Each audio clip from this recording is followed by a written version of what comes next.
Hi everyone, Velvet here, and I have some stories for you today. But before we get started, can you please do me a huge favor and like, comment, and subscribe? It'll really help the channel out, and it'll get you more videos like this every day. Let's get started. Our first one comes from Low Air 38-1. Am I the beehole for not letting my struggling friend move into the empty second bedroom of my new apartment? New here. After years of working and saving, I, a 27-year-old female, finally have enough to rent a two-bedroom apartment in the city. After moving out of home, I always lived with housemates, but now I finally get to live by myself for the first time, which I'm really excited about. I have a friend, a 27-year-old male, who I've known for years. I only moved in last week, and he came over to hang out and see the place. He saw the empty spare bedroom and asked what I was going to do with it. I said I don't know, maybe extra storage, guest bedroom, study room, who knows. For context, my friend has been living in a share house for 2 years now, and has been vocal about not liking it. Nothing truly bad, but he just doesn't really know the other people he's living with. It's an older building with lots of issues, and he just says he doesn't like it. Fast forward to a week later, and he comes to me saying, "Hey, I've spoken with a few other friends, and they've all said you're being really selfish here." I had no idea what he was talking about. He said that because I didn't offer him my second bedroom to move into. I was being selfish, and because I know about his current living situation, I should have offered because it would have been help to him. Reasons why are, I'm excited to finally live on my own and have a place to myself. He and I were almost going to live together years ago, but we had such a big fight over the littlest things that I vowed to never live with him ever, but continue being his friend, of course. Now, because of all his friends and some of our mutual ones are telling me I am selfish for not giving him the bedroom, I am torn. He said he's willing to pay rent and half the share on bills, but I really want a place to myself. Am I the beehole? Edit. Thank you for all your responses. It has really been a help to me putting things into perspective, and I'm deciding that I'll at least have a chat with my friend. But I'm thinking since this isn't the first time he's acted similarly, I might be best to end it. A few friends might be coming around to see my side of things. I'm actually having a housewarming this weekend, so we'll know how it is then. Thank you. Hi, OP. I hope if you have a chat with your friend, it's to tell him no that he can't come over. You already said that you vowed you'd never live with him, especially over if he's fighting over little things. Imagine what happens when big things happen. And that whole I'll pay my half of the rent and all that, I don't believe that at all. You might get it once, you might get it twice, but eventually he's gonna know he could take advantage of you and stop paying you altogether and start making up excuses and ducking you. And then you're gonna have a squatter in your house, and then you're gonna have to deal with what, a year of hell to get him out legally? And like you said, you finally put in the you put in the work, you saved, you suffered, and you finally get to live alone. And then this goober wants to waltz in and take your peace. If I were you, OP, I'd make sure to tell him no. And honestly, I would end the friendship because that was gross. Him, he went over there and started trying to manipulate your friends and all that to go against you, to start messing with you, to get you to crack, to let him live with you like that. Do not do it, OP. It will make your life worse, and you will hate your peace, your this is supposed to be, your zen area where you can go home and feel good because this is your place and not have him trouncing around. And who knows what he's going to bring to your door, OP? Who knows who he's going to let into the house when you are not there?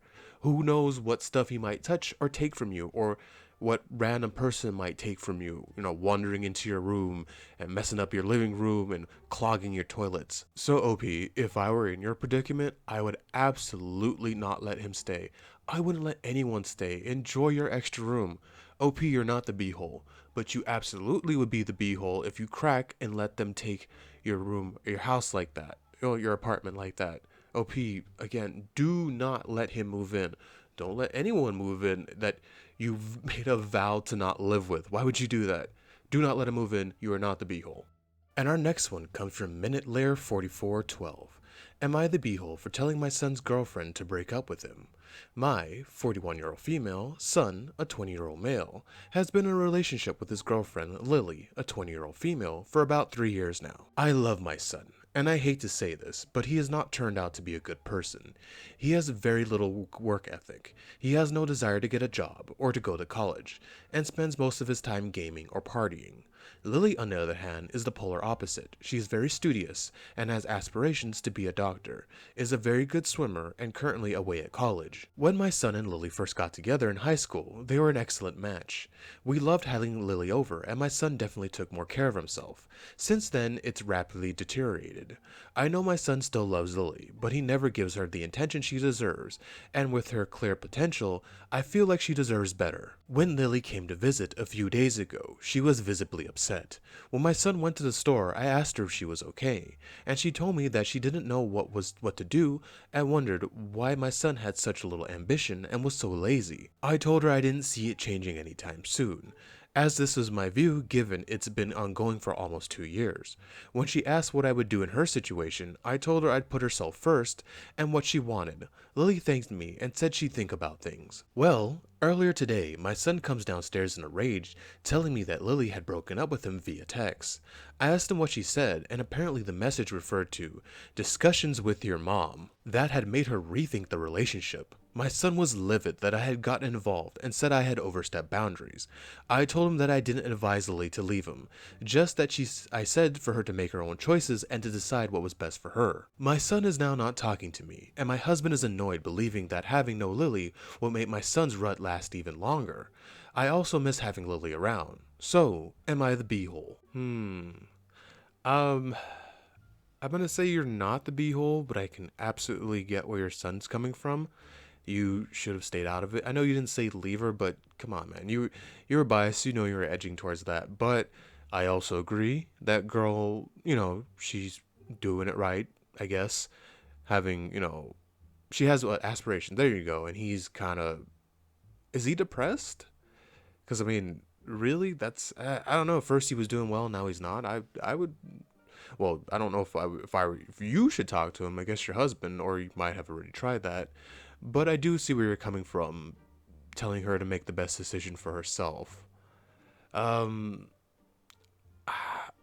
I I kind of feel for you because this is gonna happen. Of course, he's gonna be mad at you. You basically told his girlfriend to leave. I know you didn't, but you were kind of hinting at that. But I'm gonna still say you're not the beehole because Uh, I don't even know because if I was in that decision and I was with a girl who was depressed and all that, I wouldn't want to just be like, oh, leave her. I'm gonna go enjoy my life. I would at least maybe she did try. I don't know because it sounds like she's at her wit's end. This one's a tough one for me. I'm gonna say you're not the beehole, but I'm probably not the best person to give you advice in this situation. And our next one comes from Gene Legal 8734. Am I the beehole for canceling on my friend as soon as she showed up? My friend is chronically late and a flake. She blames it on ADHD, but I know it's just because she doesn't give a crap about being on time, and because she always keeps her options open for more appealing activities, even after making firm plans. She doesn't even apologize when she shows up late. The only apology anyone ever gets is when she's in a complete no-call, no-show, and even then, it's half-hearted. I've been putting up with this because she's really great when she finally shows up, but my patience has been wearing thin. A couple weeks ago, she hosted a V-Day brunch. It was also her birthday, and picked a place that would 100% give your table away if you didn't arrive on time with your full party. Everyone else got there a little early to be safe, including her. I was honestly shocked. And when we all got seated, I let her know that I was going to head out and cancel the upcoming dinner that we had planned since this was the last straw for me. She just showed everyone that she was perfectly capable of being on time when it was her thing on the line. So I wasn't going to put up with her chronic lateness anymore, and I was still happy to have casual hangouts with her, but this would be the last time I was going to do anything with her that required showing up at a specific time. I said that in front of everyone, and in the words of the great Tim Robinson, nobody said shite. Dude, nobody said shite. She brushed it off, yelled at me after, but brushed it off in the moment, and we all had a nice brunch. I guess our other friends felt the same way because no one has planned any kind of lunch meetup or movie or anything specific to start time with her since. And now today is when our planned dinner was going to be, and she asked if we were still on for it. And I said no. I felt like I was pretty clear before. We can hang out when you get off work, but I'm not waiting around for you anymore. She's irate and saying I'm being ableist towards her. What do you mean ableist? She's fine.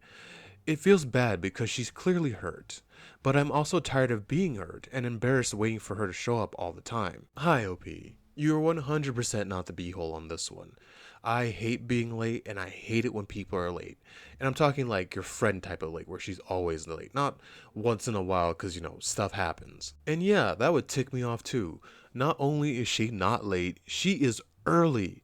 So she's demonstrated that she really doesn't give a crap about you and your time, because time is very important. And when someone gives up their time to spend time with you, that's a lot of them, because like I said, time, especially nowadays, whew, there's not enough hours in the day for me. And then she disrespects you like that. Personally, I would just stop hanging out with her altogether, but I kind of get where you're coming from, where you're like, if she's there, you'll hang out with her or that sort of thing, but you don't expect her to show up, and you don't want to mess with her or deal with her for anything that requires showing up on time. And judging by the way the rest of her friends reacted, they were getting sick of her crap too. She needs to learn. She needs to learn that you can't waste people's time. If you agree to something, show up on time, unless something crazy happens, like an accident or something like that. So she needs this wake up slash shock to her system for her to finally learn that, hey, you have to be on time. When you tell people you're going to be somewhere, you need to be there, or at least give them a heads up. So no, OP, you are not the beehole. And the final one comes from Own Cricket 1345. Am I the beehole for not giving my family my inheritance? I always felt like the odd one out in my family, never quite meeting their expectations. When I turned 18, they wasted no time kicking me out, leaving me to fend for myself. It was a harsh reality to face at such a young age, but I managed to make ends meet through odd jobs and sheer determination. Years later, I received unexpected news that my grandmother had left me a significant inheritance. Suddenly, the family that had abandoned me resurfaced, asking for a share of the money. Their sudden interest in me felt disingenuous, driven solely by greed. I refused to hand over the money, knowing it was the right decision for my own well-being, but now they won't leave me alone, bombarding me with calls and messages, each one more aggressive than the last. It's taking its toll on my mental health, and I'm not sure how to handle the situation. Do you have any advice on how to deal with family members who only seem to care about money? Oh, this is an easy one, OP. First, you're not the beehole. Two, block them. Block them all. As soon as you open it and as soon as you figure out it's one of them calling, just block them. That's your money, OP. They obviously didn't want you and didn't need you when they, kicked you out immediately like that. So why should they get anything from you? You have no obligations to help those people who did not help you. And do not let them mentally get to you like that. Like I said, block them. Don't give them a chance to even get to you like that. OP, not the beehole. You'd be the beehole if you gave them money, which it sounds like you have a brain between your ears and you're not going to give them anything. Yeah, don't give them a dime. And they didn't want you, they didn't need you, so they don't need your money, OP. Again, not the beehole. Oh, and also, if you gave them any amount of money, they're going to go right back to ignoring you as soon as they get the money, OP. They're absolutely going to start ignoring you again and not trying to pretend that they're going to stop acting like their family, which, they aren't family, but you know what I mean. As soon as they get what they want, they're going to cast you aside again. Another reason not to do it. Thank you so much for staying with me to the end of this video. Can you please do what I said in the beginning and like, comment, and subscribe? It will really help the channel out, and it'll get you more videos like this every day. Velvet out.